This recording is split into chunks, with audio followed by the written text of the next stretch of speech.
Phil Harris and Josh Phegan come together in an incredible fortnightly podcast, Dream Big, Move Fast. A progressive, contemporary conversation on what it takes to be a dynamic thinker, leader, and role model. Backed with over 2 decades of friendship, trials and tribulations that teach from real-world experience and what it takes to dream big, move fast. Think big. Thinking small is a self-fulfilling prophecy. Leaders create and communicate a bold direction that inspires results. They think differently. They look around corners for ways to serve customers. Jeff Bezos. Phil, what are your thoughts about this quote, and does it kind of inspire you about what you're there to do as a leader inside of any great business? Yeah, I think it's a great quote, and it's a good one to kick off today's topic, really about growth and fast tracking. So I think from my experience that there's no question that people grow and get there quicker under strong leadership. So I think it's a great way to kick off today's conversation, Josh. Yeah, Phil, I think like in the early days, like you think about how small you used to think and now how you kind of think bigger, and that's nothing wrong with what you were doing in the early days, but you know what, you really thought that $100,000 or $200,000 or $300,000 in GCI was a lot of money. And it still is. But now you hear about agents producing $1, $2, $5 and more million in fees per year by actually just building a structure, having some team around them, being in a position that they get really clear about how they generate their leads, how they go to win their business. And what you realise is it's actually just that desire to want to go and serve more people more often. And if you think about it, I tend to think that the only difference between an agent who writes $300,000 in fees and someone who writes $1 million is that the $1 million agent produces $1 million worth of service and they learn how to charge. You know, so that whole conversation is that, you know what, you could run a cafe as well and you turn over breakfast at $10 a head, or you could run a cafe and turn over $65 a head. It's probably the same chairs and the same style of food that you're going to be doing, but the way that you deliver it, how you package it, how you market it, the tunes that you play, the type of people that you've got running the cafe make a big difference about being able to go to create that margin. And I think Josh was only yesterday, I was actually having a conversation with one of our guys, and it's interesting just looking at the behavioural patterns of seeing agents. So we've had agents come through Harris that have, started out literally never been in real estate before, and then 3-4 years later they're writing a couple of $1 million in fees.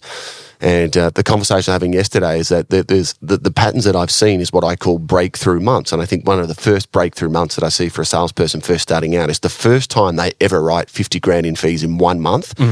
Like up until that point, it's like I can see them thinking, how is it possible to sell 4 or 5 homes in 1 month and write $50,000? It kind of seems like this far off goal that how could it ever be possible? And then they finally get there and they realise, they go, you know what, this month actually wasn't that crazy, it wasn't that bad. And there becomes this belief structure that, okay, well, if I did it this month, I guess if I got myself organised and if I got better systems in place and I got myself ready to go, then I could do it every month. And then I say the second breakthrough month I've seen is the first time an agent ever breaks through and writes $100,000 in 1 month. I can see the dial shifting inside of people when they achieve that and they start to think, you know what, now I can see how it is actually possible to consistently write $100,000 or $200,000 per month. It's kind of like there's this inner belief structure that completely changes. And it's that whole conversation of like, to the amateur there are lots of options, but to the professional there are very few. And like, I'm not a golfer, but I'm not sure if you are either, but you know what? I know very bad one. Yeah, but if I went out there, like literally I might hit a shot straight down that fairway and it's phenomenal. And the next one's going left and the next one's going right and the next one's a dribble and the next time I miss the ball. And it's because every single time I come at it from a different angle in terms of my approach versus a professional maybe has like a 16-step process that they follow every time. And that literally that gets the margin of error down to be able to make sure they can go and hit the shot. And I just think that it's about getting very clear about the formula. And sometimes I do this in training, you speak as well, which is phenomenal when I see you on stage, but there's that light bulb moment and you can see people in the room kind of light up with it. And I go, yeah, right. Then I get them to write this down and I just go, okay, yeah, okay, great. Yeah. And they start writing it down. And then at the end of it, the sentence is, do I actually know what I'm doing? And it's a really good, conversation because when you find the formula, you go all in on doing it. So let's jump into today because I know this is a really important conversation around, zero to hero, starting out to become the best.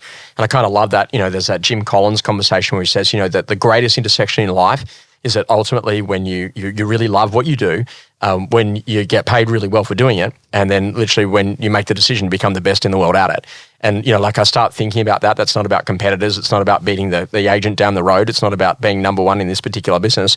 It's about literally how do I become the best in the world and become a real role model at that. So let's talk a little bit about that. Zero to hero, we've got some rough areas that we can go and no doubt you're going to be phenomenal at this, but the whole conversation, let's start off with market knowledge. What is it? How do you get it? What is that expertise? And how does it help you to go from zero to hero as an agent? Well, I think the thing about market knowledge, it sounds like maybe a daunting kind of topic. The reality is I think you can be dropped into almost any marketplace in Australia, Josh, and I think within the space of about 48 hours you can have exceptional product knowledge if you really want to do it. And so I think it's a great one for somebody starting out in real estate to say, you know what, how do I spend, maybe the first 3 to 5 days becoming an absolute product knowledge champion in my marketplace. So just making sure you're across every single property, that's making sure you know the median sale price, the average sale price, jumping in your car, and if it's a specific suburb or two that you work in, make sure you've driven past and seen the top 10 sale prices that have actually occurred within that particular area. Basically having the ability, Josh, to walk in a lounge room and know every single sale price, every single rental price, and having the knowledge to actually assist the people you're working with. And that can be done very, very quickly. Yeah, the interesting conversation about this is that you need to make sure that your marketplace is big enough for your aspirations. And one common mistake I see is that people actually will choose an area and they'll base it on the number of homes that are in that area, as opposed to having a look at what is actually the total number of homes that sell every year over a 10-year trend line. And but I think that also comes from maybe the way that we were taught going back 20 years ago, Josh, which is, I don't know if that's come out of the franchise world, we only get given a suburb, so whether you like it or not, that's just a suburb that you've got, so pick a suburb and work it. But, irrespective, there might be 2,000 homes per, but if there's only 20 sales per year, then it's non-relevant how many homes there are in the actual suburb, right? And so now I'm going to need 200% market share to write my numbers, right? Yeah, correct. And that's a really important conversation, is that what percentage market share is gettable and how can you go after that? You're not going to get 100%, not the entire market is not yours. But the interesting conversation out of the market that you can go after, what is that total addressable market and how do you get there? And then it's about getting really clear. And Alex Phillips would always say this, that, you got to make sure that market is big enough for the aspirations, but you got to really chase it and you got to be where you want to be from day one, because it takes too long to build into that. And so this is actually very, very clear that as an agent, what actually is the market that I'm going after? So if you had to nail it down to a postcode, and what's the sort of density in that area? Am I selling rural? Is it more regional style properties? Am I selling a high level of density? Am I selling apartments? Is it vertical living? What does that actually look like? Because the way that I'm going to prospect that is going to be very different as opposed to going door to door with mum and dad. They say that people in apartments don't want to be found. So that's a different conversation around how you get into those people and how you're actually going to attack that marketplace. And is it the right sort of age profile demographic of the audience that you actually want to go and serve? So I think that's a really important conversation. And I know this sounds really boring, but at the start of every business day, I'm going to go to the major real estate websites for your area. I'm going to type in that postcode and I'm going to have a look at every single listing and I'm going to have a look at every single property that's been sold in the course of the last 24 hours. And the discipline is then to think that when I go into my CRM, who are the people that I already know that would be impacted by that listing or that sales result? So if I've got someone who's a buyer, seller in the market appraisal category, am I ringing them to let them know, hey, there's one that's come on that I think aspiration you could purchase? Am I ringing to let them know there's one that's come on that's similar to theirs and actually there's going to be 1 or 2 buyers left over? What should I do with them? Am I ringing to advise a sales result to give them confidence that maybe they could sell now because that's what theirs would make? Am I giving them a confidence about a sales result because the one that they could buy is definitely within their price range right now? And learning actually how to go and build that relationship of relevance. And I think that this is the problem is that you see a lot of people that build database but they don't actually do anything with the data. So beyond the initial conversation, there's nothing else. Now, Phil, I remember we were probably taught about the CMA report, if you remember that. That was a big thing. Maybe an American trainer came out, late 90s, early 2000s in Australian residential real estate. Still do. Yeah. And what we do is we do a CMA report and we print it out and we do it by a street basis. And what I've seen is that, some of the more dynamic agencies now are in a position that they have a weekly email that they send, which is specifically just for buyer sellers, specifically just for their market appraisals. So they're learning about segmentation of that data. And they literally send that out. Now, an agent does that to me in Balmain, where I happen to live, and it's really valuable because I do look at that. I say, how much does that one, and how does it compare to mine, and what does that mean mine's worth, and the one I wanted to buy, what did that sell for? And so does that give me a bit of an idea? Yeah, I think I was sitting in a training course with, last week or two, Josh, and we were going through that, and I thought that was a brilliant strategy of having up-to-date, versus the CMA, which may be slightly dated. It's very time-bearing to get it out, to have that email that comes through on auction clearance rates, every single sale, every single property sold, segmented into your database is a very clever strategy. But then on top of that, like Josh, the other thing I think if we're in theme of kind of zero to hero, a few weeks ago, you're too humble to say, but I went along and I attended Blueprint, right? Your flagship 2-day course. I think it's maybe 7th, 8th time I've gone along. And I think one of the challenges for people listening to this, if you are at zero and you're wanting to go to hero, you don't want to do what I did, which is spending your first 6 or 10 months actually not knowing what the end game looks like. Because these strategies you're talking about, Josh, these are all great, but where do you learn it? How do you know it? And so I think one of the key things I'd say, if you're kind of tuning in and you're listening right now, you don't know what you don't know. And so maybe the first tip would be to get along, and if you haven't been along to your blueprint course, 2-day course, go and do that. Or I think that potentially they can jump onto your membership and actually do it online. But first thing is to get the information dump and actually understand what the actual end game actually looks like. And then you can start to reverse engineer, actually start to actually make some decisions today that are going to fast track your success, versus what I did, which is fumbling around for 6 months and not even really knowing what a CMA is, not even knowing not even thinking about market share and how many homes there are and these sort of things. But if you can uncover that information up first, know what you don't know, and then you can go and put a structured plan in place to actually really rapid growth in all these areas that we're discussing today. And then the next heading is the skills to pay the bills. And, we've spoken about this before on this podcast, but I was with a guy yesterday who's been in the industry for 5 years. And, mate, it's just a tragedy, because the reality of it is that I could tell very quickly. He had to do his listing presentation in front of me. And, mate, it was a super low score, and I was trying to give a couple of extra bonus points. And I just thought, it's so sad that, and he's a really lovely guy, but it's so sad that someone would be in a position that they could be sitting inside of an agency or a particular platform and not have learned how to actually list. Yeah, it's actually scary, isn't it? It's almost embarrassing. I'm like you, Josh. I can almost feel sorry for people. I think after 5 years in the industry, that's the best you got when it comes to listing. To selling you and marketing and agency and your approach to sale methodology. And I said to him, mate, I'd like a video on my property. And he's like, no, videos aren't the thing. And I was like, mate, and when we finished the presentation, I said, mate, did you know what I did for work? And he's like, no, because, we're role playing. He goes, I didn't ask, did I? I'm like, no. I said, mate, I work for Rode Microphones and I'm the head of videography. Like literally, yes, I want a video, man. And that's like, why are you fighting when the customer says, "Can I please have a video?" It's the old saying, isn't it? If you've been in real estate 5 years, or if you've been in real estate 1 year 5 times, right? And I think the thing for me, I'm thinking about people starting out. You're talking skills to pay the bills, and I regularly talk to our team, Josh, about 2 core things you've got to have if you want to be successful in this industry. Is I talk about volume and I talk about skills.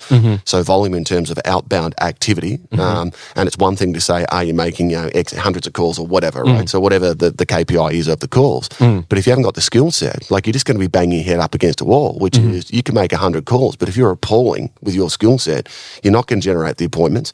And then secondly, if you do generate appointments, you got this guy you're talking about, like, lovely guy, but his listing presentation sucks, right? So all the effort you put into generating opportunity just goes up against the wall because you don't have the skills to convert. So volume and skills are 2 things people need to really get their heads around. And I often find it's the next question, right? So here is the interesting thing. So whenever I do the 30-day intense, the one thing that I can do to turn the dial on someone's business very, very quickly and actually get them moving fast is to actually ring back through all their previous appraisals. And I know it sounds really basic, but you'll never list more than you appraise. So from that point of view, the more appraisals that you get into your pipeline, the more relationships that you're working to get to the point of fruition where they actually sign an agency agreement.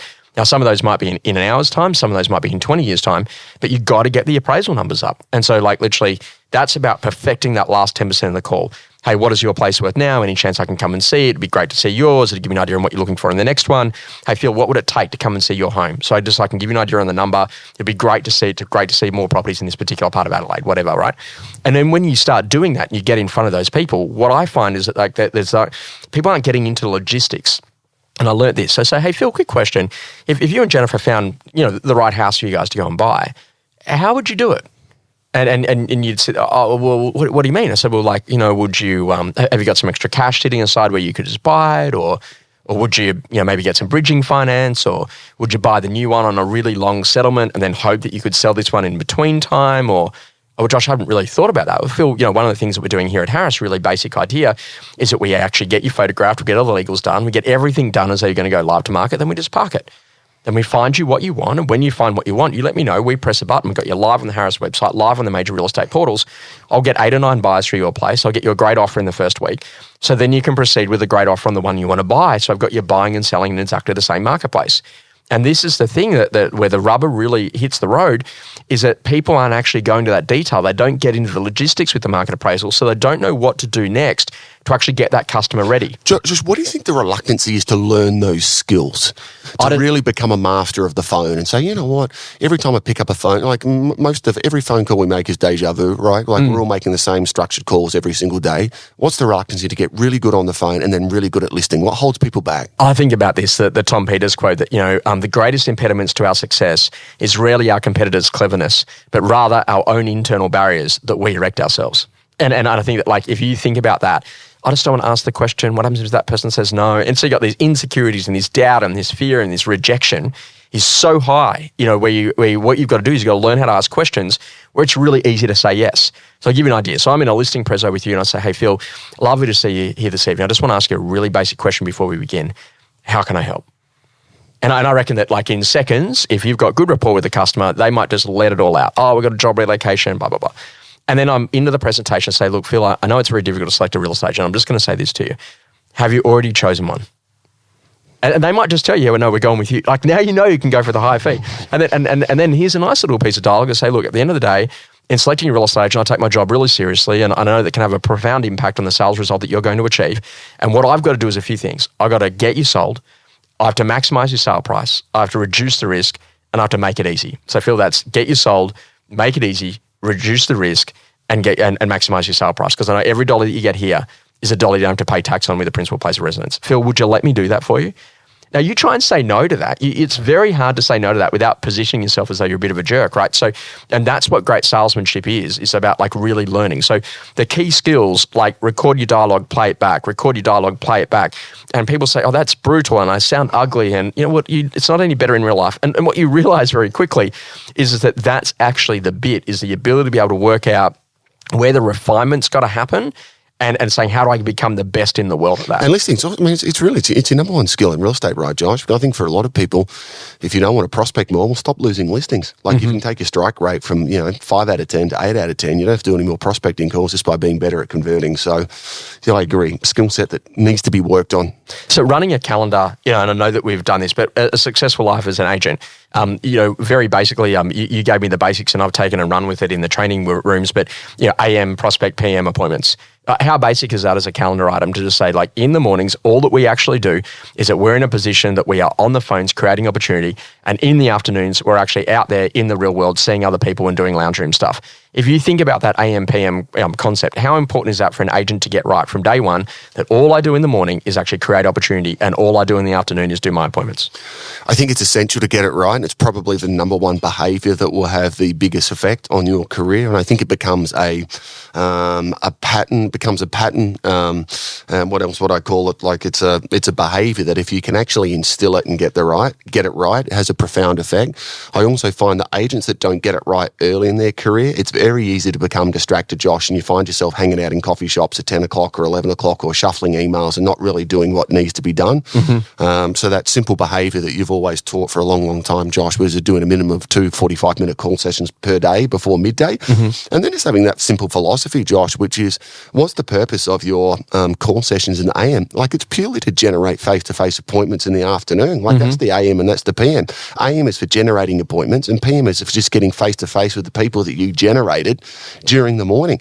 And I think even hearing you coach these days, Josh, even getting people to consider actually pre-booking diary appointments in your diary every afternoon. And if you just knew that you have to fill up every single day, 1 o'clock, 3 o'clock and 5 o'clock, if they were 3 appointments that you've got to fill, that's now the purpose of your telephone calls every morning, is to simply book face-to-face appointments with people who are thinking of selling every afternoon.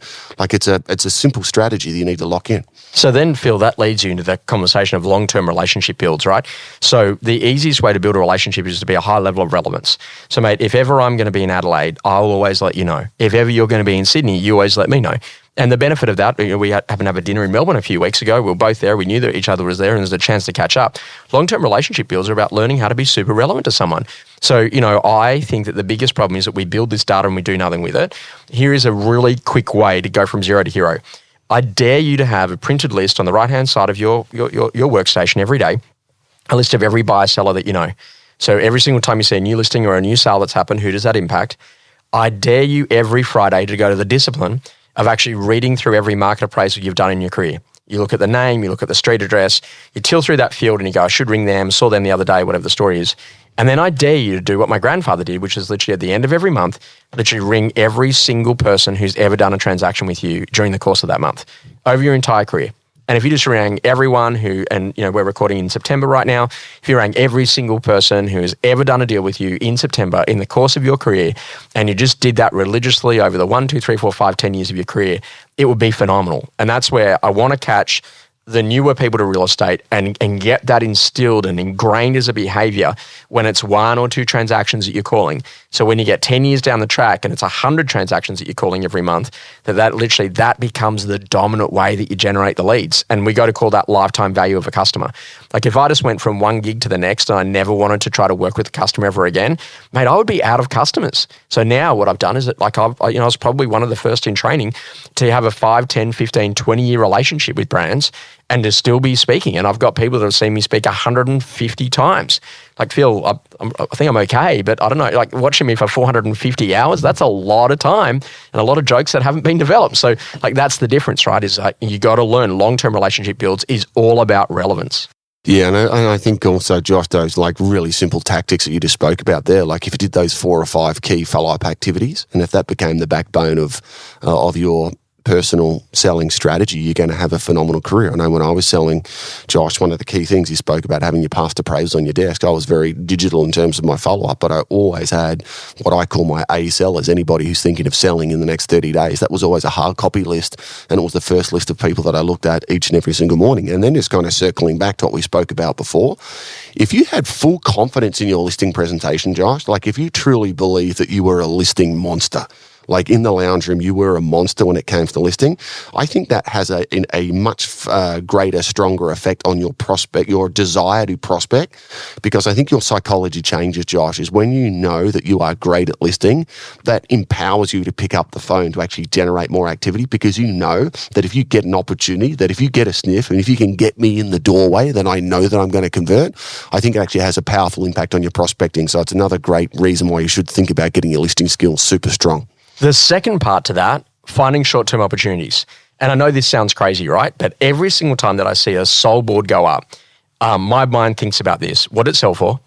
Who just bought it that's no longer a buyer in my world, but is now actually a potential seller for the future? That person that's just bought it, do they now immediately have to sell something?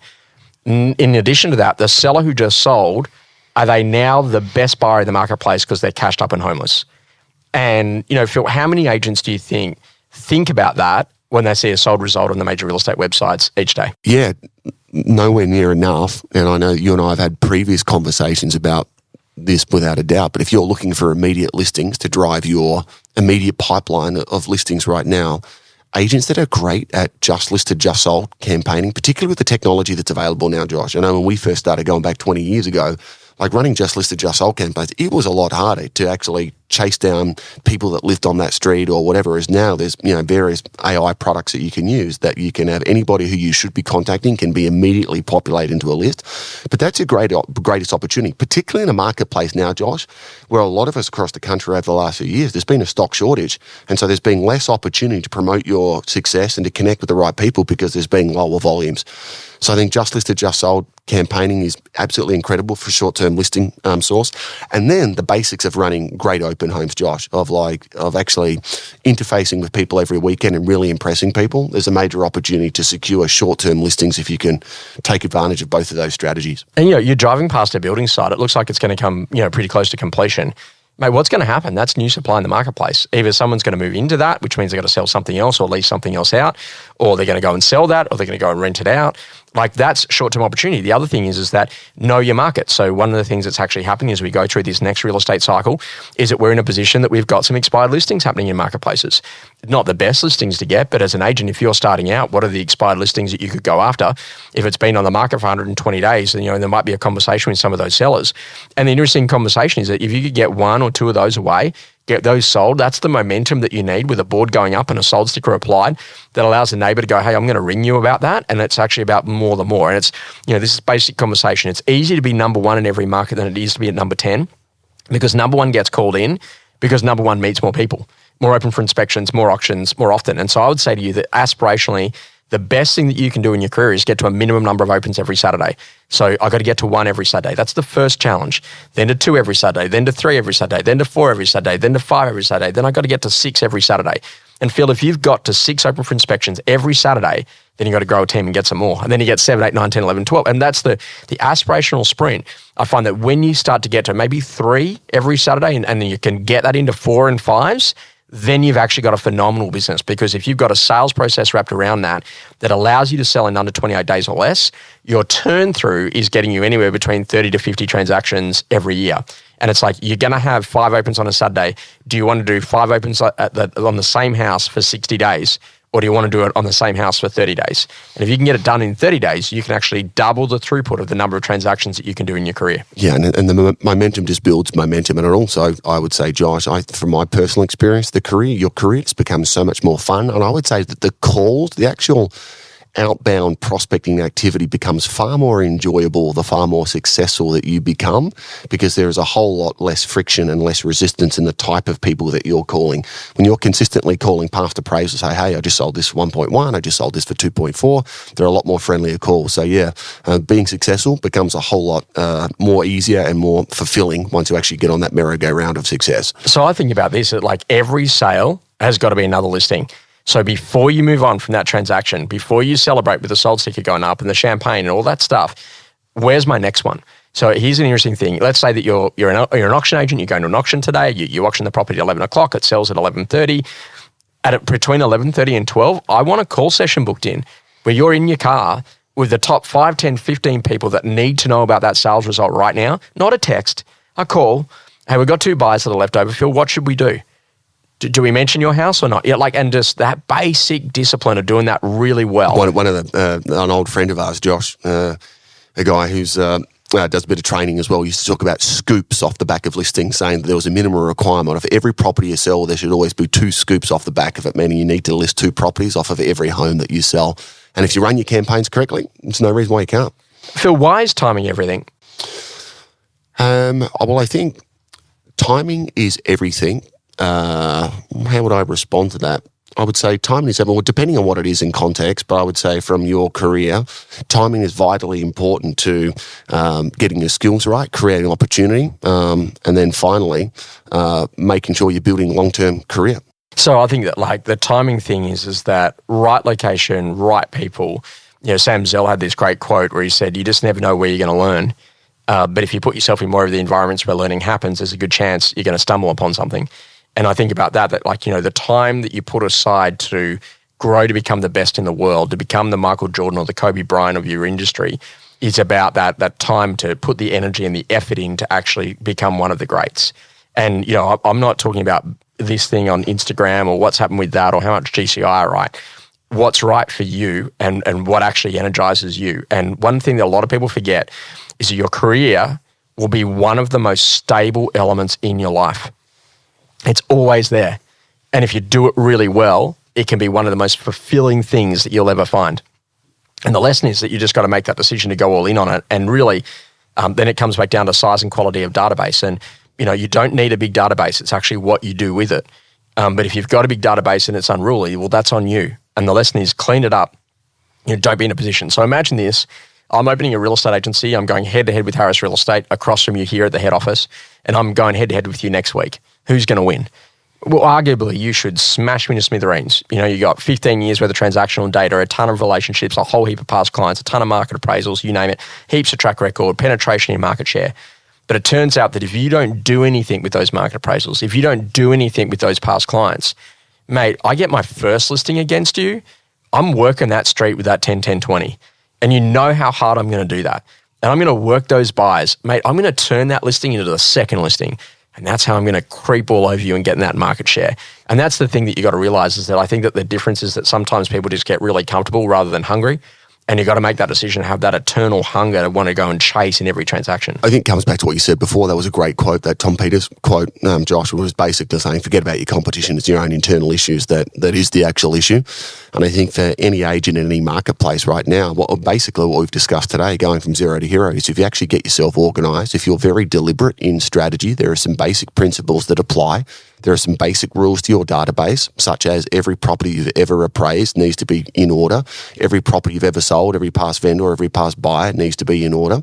If you create consistent call patterns and you commit to AM, PM, which is simply generating opportunity in the morning and then converting opportunity in the afternoon, and then if we wrap that around a high-quality listing presentation and you're prepared to play the long game, I feel like we're a long way down the track of having a highly successful, long-term, sustainable career in real estate. So today's principle, stay young, stay ambitious. Phil, what are your thoughts about this? Like about staying young and staying ambitious? Because is it possible that we grow old, that we grow set in our ways, that we lack ambition all of a sudden, and we're not as hungry as we used to be? It's an interesting one, Josh. I think that you and I, we used to be regarded as the young guys in real estate. I think we're approaching middle age now, early 40s. So, Talk about yourself, man.